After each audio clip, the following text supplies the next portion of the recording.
une des bases de cette formation, c'est qu'ils font au moins 2 formations de communication non violente en dehors de la mienne, avec 2 groupes différents, pour vraiment s'imprégner de ce que c'est de pouvoir parler en je ressens de la tristesse, de la colère, de parce que j'ai besoin de, et de connecter émotions, besoins avec nos besoins qui sont mondiales. Tout le monde a les mêmes besoins, donc on peut connecter au niveau besoin.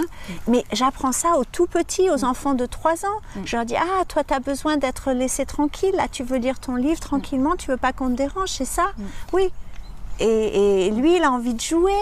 Ah, d'accord, ben vous avez 2 besoins différents. Tu peux pas venir jouer là-bas avec ceux qui ont envie de jouer. Et puis toi, tu peux aller peut-être dans le coin où c'est un peu plus tranquille. Et voilà, gagnant-gagnant, quoi. Oui, parce que finalement, tu parles de violence. Moi, j'ai une définition de la violence qui est la violence émerge lorsque je comble mon besoin au détriment de celui de l'autre. Absolument. Donc c'est gagnant-perdant. Et le modèle IWE, il est gagnant-gagnant, win-win. C'est la base du modèle. Okay. Tout le monde y gagne. Alors, puisqu'on est censé parler des 7 étapes ou des 7 valeurs, on va les aborder du coup assez succinctement. Hein. Mais la première, donc, c'est amour, notre fondation essentielle. C'est ça, c'est vraiment la base du modèle. C'est la base de la parentalité consciente aussi, et c'est la base d'une éducation consciente. Donc, dans le sens que s'il y a une dizaine d'enfants dans la classe et qu'il y en a un qui est triste et qui est tout seul et personne joue avec, eh ben on ne va pas, en tant qu'enseignant, laisser tous les autres s'amuser et laisser ce petit triste tout seul. On va appeler le village, on va dire « Wow, qu'est-ce qui se passe? Pourquoi? Et comment on peut être sûr que tout le monde participe ?» Puis il y a pas, parce que souvent les enfants, même tout petits, ils disent oh, « Toi tu peux jouer, mais toi non. Toi tu peux rentrer dans le tipi, mais pas toi. » Et c'est là, non, tout le monde, nous on partage, et on fait des conseils avec les enfants très jeunes, hein, avec des bâtons de parole, voilà, pour que l'amour, on dit toujours, est-ce que si c'était toi qui es mis de côté, comment tu te ressentirais? Eh bien, pas bien. Dès que l'enfant pense à ça, ben, il sait qu'il n'aimerait pas. Donc, il va faire quelque chose pour changer. C'est cette idée dans le livre, et elle est en photo, je vais la montrer parce que j'adore cette photo. C'est Ubuntu, c'est un anthropologue qui a proposé à des enfants dans un village de faire une course pour voir qui c'est qui gagnait. Celui qui gagnait aurait un beau gâteau. Et il y avait un grand groupe d'enfants, ils se sont tous regardés, ils se sont pris la main, ils ont commencé à courir tous ensemble. Et à la fin, l'anthropologue a dit à un des plus grands qui courait vite, mais pourquoi toi t'as pas couru, tu aurais gagné le gâteau? Et il lui dit, mais comment moi je peux manger le gâteau alors que tous mes frères et sœurs, ils ont faim? Et voilà, c'est l'idée que j'essaye d'emmener aux tout petits, de dire comment nous on peut s'amuser pendant que notre frère ou sœur il est en souffrance. C'est pas possible. Et les enfants, ils répondent très bien à ça. Donc voilà, ça c'est la base du modèle gagnant-gagnant. La deuxième partie de l'amour en fondation, c'est de tolérer aucune violence. Et c'est vraiment, dès qu'il y a de la violence, on dit stop, qu'est-ce qui se passe, quels sont les besoins, quelles sont les émotions, et ça, on ne tolère pas. Qu'est-ce que c'est la conséquence juste pour tout le monde si quelqu'un est violent? Les enfants votent, ils participent à ça. Parce qu'ils connaissent un sens de justice au fond d'eux, s'ils ont le choix, s'ils ont la parole. Alors la deuxième étape ou valeur, c'est l'imagination, une pleine expression de soi. Oui, alors c'est peut-être basé sur la citation de Einstein, hein, l'imagination est plus importante que le savoir. Et je pense que c'est réel. Que le problème dans notre éducation nationale, c'est qu'on essaye de remplir les cerveaux avec plein de savoir jusqu'à ce qu'ils n'en peuvent plus et il n'y a plus de place pour rien. Et en fait, l'imagination, c'est tous les possibles et toutes les expressions, que ce soit la danse, l'art, voilà, tous les arts. La musique, la peinture, la littérature, la poésie, tous les arts, tout ce qui est possible dans l'imaginaire. L'idée qu'on peut demander aux enfants, et c'est la base du modèle aussi, parce qu'au début, dans le modèle IWE, je recommandais que des familles, donc je vais reculer un petit peu et dire, 20 ans dans l'enseignement, j'ai remarqué que sur 7 enfants, qui vont dans l'école nationale, il y en a 2, c'est parfait pour eux. C'est fait pour eux, ils écoutent, ils voient le tableau devant, c'est parfait. Il y en a 3, c'est moitié-moitié. Leur intelligence différente, ils peuvent absorber quelque chose, mais d'autres choses, c'est plus difficile.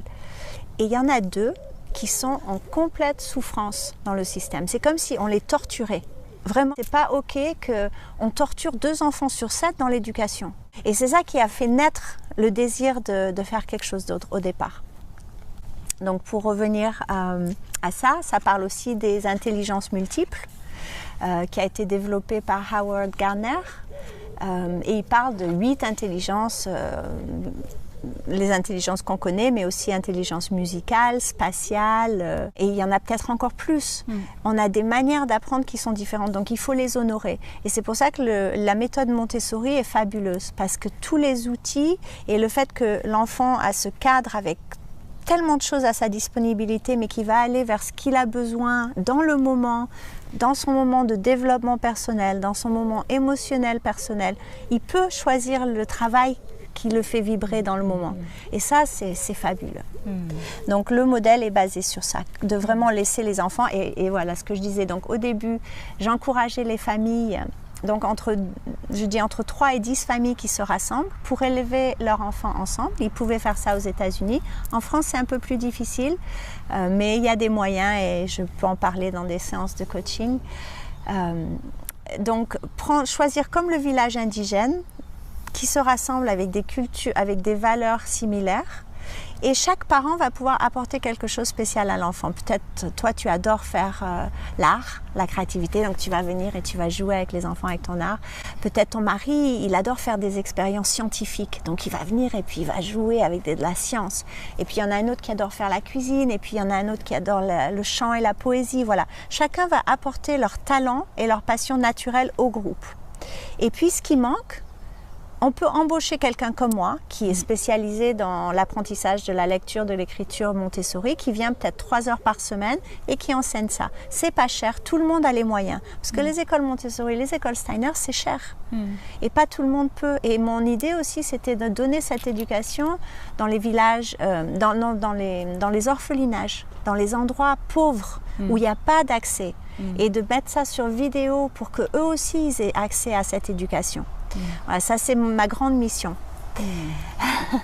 Et la dernière partie, c'est quand on commence donc ce rassemblement de famille, qu'on va faire notre école, l'idée c'est de demander aux enfants qu'est-ce que ce serait pour eux l'endroit idéal où ils ont envie d'apprendre. Est-ce que c'est un tipi ? Est-ce que c'est une maison dans un arbre? Est-ce que c'est une cabane? Est-ce que c'est un souterrain, quelque chose dans la terre, comme dans les écoles de Auroville? Et donc l'enfant va dire, et les premiers mois, peut-être les premiers 3 mois, tout le monde va participer à la construction de ce lieu.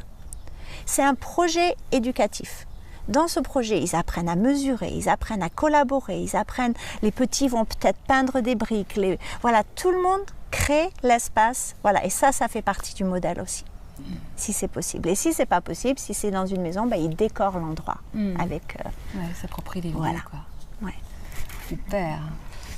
Alors là, on était dans la partie imagination, donc maintenant nous allons rentrer dans la partie, la 3e étape, donc connaissance de soi et des autres. Alors, je pense que dans le modèle original, ça c'était leadership. Et je l'ai changé à connaissance parce que leadership, le mot est un peu flou en français, ça ne veut pas dire les mêmes choses. Donc en leadership, je voulais dire que dans l'éducation, on devrait mettre en valeur les choses qui sont importantes dans la vie, comme le bonheur, la paix, la santé. Et que les enfants devaient d'abord devenir leaders pour eux-mêmes dans ces domaines, pour pouvoir ensuite devenir des leaders dans le monde qui prend en conscience, qui s'occupe du bien-être de la communauté, le bien-être de l'entreprise pour qui ils sont leaders. Voilà, donc de développer la connaissance de soi.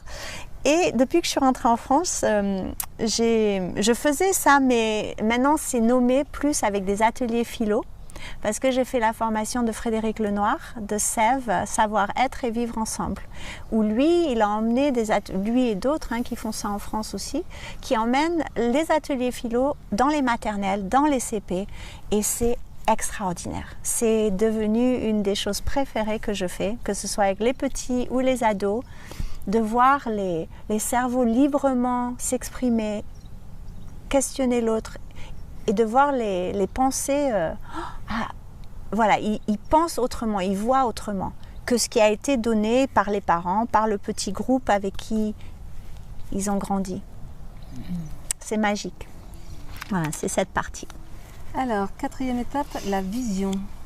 Alors, la vision, c'est surtout une vision durable pour un monde durable. Durable, exactement, où tous les êtres sont respectés, où on trie nos déchets. Donc, on apprend ça aux petits dès le départ. Il n'y a pas une poubelle, il y en a 3. Il y a un compost, il y a ce qu'on recycle, il y a ce qu'on jette, on essaye de limiter ce qu'on jette. Il y a une conscience autour de l'électricité qu'on allume ou qu'on éteint, l'eau qu'on laisse couler ou pas. Voilà, il y a toute cette conscience d'honorer la Terre, d'honorer la planète qui nous nourrit et de ne pas aider au réchauffement climatique, de ne pas contribuer le moins possible à toutes ces choses-là. Et donc c'est enraciné dans les cultures indigènes, parce que ça m'a beaucoup inspiré, ça a beaucoup inspiré le modèle. J'ai passé beaucoup de temps avec les Amérindiens, avec les Kogi, avec... voilà, c'est riche, ces racines. Et donc, d'avoir ces racines, mais en même temps, d'avoir une vision du futur qui est grande, qui est lumineuse et qui est aussi, on fait des tableaux de vision que nos pensées à un certain niveau créent. C'est l'imagination créatrice. L'imagination créatrice. Donc, mais d'être responsable pour ça, d'être responsable. Donc si on n'avait pas imaginé partir sur la Lune, on n'y serait jamais allé. Si on a, voilà, qu'il faut ça, tout naît d'abord dans une idée, dans une intention. Voilà. C'est la loi de l'intention. En fait, et leur apprendre ça, leur apprendre que eux, ils ont une intention. Et oui, on peut réaliser nos intentions. Et comment? Et faire des petits projets qui, voilà, ils voient que s'ils ont l'idée, qu'ils mettent le travail derrière, et oui, ça se réalise. C'est enseigner les lois de la vie, tout simplement. C'est comment fonctionne la vie, l'univers, le vivant. Les lois naturelles, les conséquences aussi, les conséquences naturelles. Ouais, c'est ça. Super. Alors, 5e étape, la communication. Alors, communication basée dans la bienveillance, je l'ai dit plus tôt, la communication non violente. Moi, j'ai été formée plusieurs fois, j'ai fait beaucoup de séminaires autour du travail de Marshall Rosenberg, la communication non violente, et puis d'autres travails autour d'une écoute bienveillante, autour de l'écoute imago, qui est un travail de couple particulièrement, mais plutôt c'est inspiré par le travail imago et c'est un dialogue miroir. Donc par exemple, toi tu vas parler, tu vas dire quelque chose et puis moi je vais répéter ce que j'ai entendu. Et toi tu vas me dire oui c'est ça ou tu vas me dire oui c'est pas tout à fait ça, il manque ça. Et en fait je me suis rendu compte quand j'ai fait ce travail que c'est très très difficile pour la plupart de nous de répéter exactement ce qu'on a entendu. On a nos filtres, on a des moments où on n'écoute pas, on pense à autre chose. Voilà, et une pratique de ça, de mettre un muscle là-dedans, d'être vraiment dans l'écoute. Ça, c'est la base de l'écoute, c'est ce que j'allais dire. Ouais. Donc le bâton de parole, c'est l'outil pour ça. Celui qui a le bâton parle, les autres écoutent. Et on a 2 oreilles, donc écouter, c'est encore plus important que parler. Des fois. Oui, c'est écouter pour inspirer la parole juste. Ouais. Bien sûr, c'est toujours j'accueille, j'écoute et je restitue c'est ce que j'ai compris dans une parole juste. Et c'est beau et c'est idéaliste et moi je me rends compte que c'est extrêmement difficile. Ça fait 15 ans que j'ai cette pratique et c'est complètement pas encore naturel pour moi. C'est une bataille constante d'être dans la pleine conscience dans l'écoute, de ne pas penser à ce que je vais dire plus tard, de re-respirer, de re-écouter vraiment. C'est ça, tu as employé le mot juste, la respiration et non pas préparer la réponse mentalement, voilà, de pas réagir, de vraiment à un moment donné dire j'accueille, c'est ça. Je laisse un moment de vide là et puis pouf, je respire et j'agis. C'est-à-dire qu'on n'est plus dans la réaction mais dans l'action. Ouais, l'action consciente. Voilà. Ouais. Et donc là on est dans l'équilibre féminin-masculin. J'accueille et j'agis. C'est ça, c'est ça. Et c'est une pratique. Donc nous pratiquons le bâton de parole tous les jours. On a des moments où on peut s'exprimer avec ce bâton de parole. Alors ensuite, on arrive à... alors 6, il y a plusieurs choses. L'altruisme, l'intuition, la gratitude. Oui. Donc l'altruisme, oui, c'est donc nous enseignons aux enfants tout petits, tout de suite, d'être dans un mode, nous on a tellement de bonheur, de joie, de bien-être, comment on peut le partager? Peut-être on va aller chanter dans une maison de retraite, parce qu'ils sont tristes, ils sont un peu tout seuls toute la journée, ils s'ennuient, on va leur emmener du soleil, peut-être on va leur faire des beaux dessins, ils peuvent les mettre dans leur chambre. Voilà, comment on peut emmener de la joie, de la bienveillance dans le monde autour de nous. Il y a des petits-enfants, ils n'ont pas de livres, ils n'ont pas de crayons. Est-ce qu'on pourrait faire une vente de limonade et on gagne des sous et on envoie un paquet dans une école en Afrique? Voilà. Comment, mais dès le début, parce que cette notion de contribuer, de contribution, en fait, c'est cette idée que quand on reçoit un cadeau, bah oui, on est heureux, mais quand on le donne, on est 10 fois plus heureux. Et qu'ils aient cette expérience tout petit. Après, bon, l'intuition, donc oui, parce que bon, je suis aussi professeure de yoga, on n'en a pas parlé, mais je suis prof de yoga Kundalini, ça fait une 30aine d'années que je pratique et ça m'a vraiment inspiré aussi beaucoup, ce yoga dans ma vie et fait beaucoup de bien. Donc je l'enseigne aux enfants, le yoga Kundalini au niveau enfant bien sûr, mais et dans le yoga, on fait des petits jeux d'intuition. Donc, pour activer le troisième œil, on va faire des jeux. Par exemple, tu vas penser à une couleur et puis moi, je vais deviner la couleur, tu vois, entre 4 couleurs. Et les enfants font, mais c'est extraordinaire comment ils sont... Et ils n'en reviennent pas eux-mêmes. Donc, voilà, ils adorent faire ça et j'adore le faire avec eux. Et la dernière partie, c'est la gratitude, la pratique de dire de quoi on est reconnaissant.